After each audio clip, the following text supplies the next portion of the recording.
आणि यानंतरची बातमी आहे टीईटी परीक्षेच्या पेपर फुटी संदर्भातली। शिक्षकांसाठीची पात्रता परीक्षा असलेली टीईटीची उद्या होणाऱ्या परीक्षेचा पेपर हा फुटलेला आहे आणि त्यामुळे ही परीक्षाच रद्द करण्यात आली आहे। राज्य परीक्षा परिषदेकडून या संदर्भामध्ये अधिकृत निवेदनाचं पत्रही प्रसिद्ध करण्यात आलंय।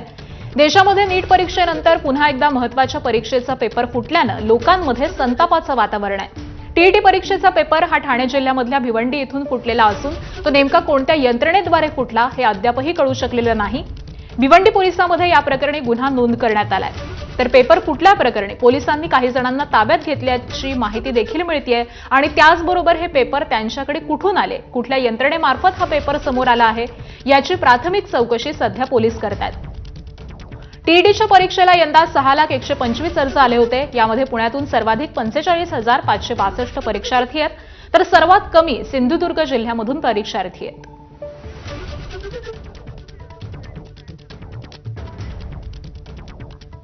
तर कुठल्या जिल्ह्यामध्ये किती टीईटीचे परीक्षार्थी आहेत आपण जाणून घेऊयात। टीईटी परीक्षा 2 सत्रामध्ये घेतली जाणार होती। पेपर 1 आणि 2 साठी 6,125,000 परीक्षार्थींचे अर्ज आलेले होते। नोंदणी केलेल्यांमध्ये 2,24,263 हे कार्यरत शिक्षक होते।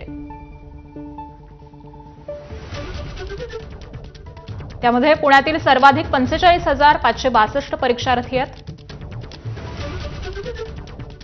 अहिल्यानगरमध्ये 31,655 परीक्षार्थी, सोलापुरात 28,298 परीक्षार्थी, नाशिकमध्ये 41,280, तर कोल्हापुरात 23,882 परीक्षार्थी, छत्रपती संभाजीनगरमध्ये 29,414 परीक्षार्थी,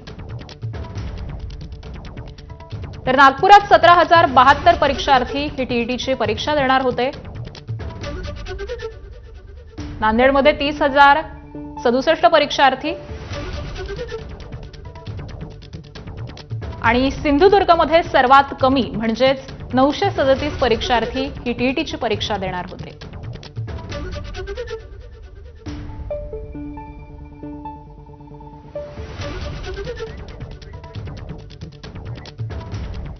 दरम्यान टीईटी पेपर फुटीवरून काँग्रेस आमदार विजय वडेट्टीवार आणि रोहित पवार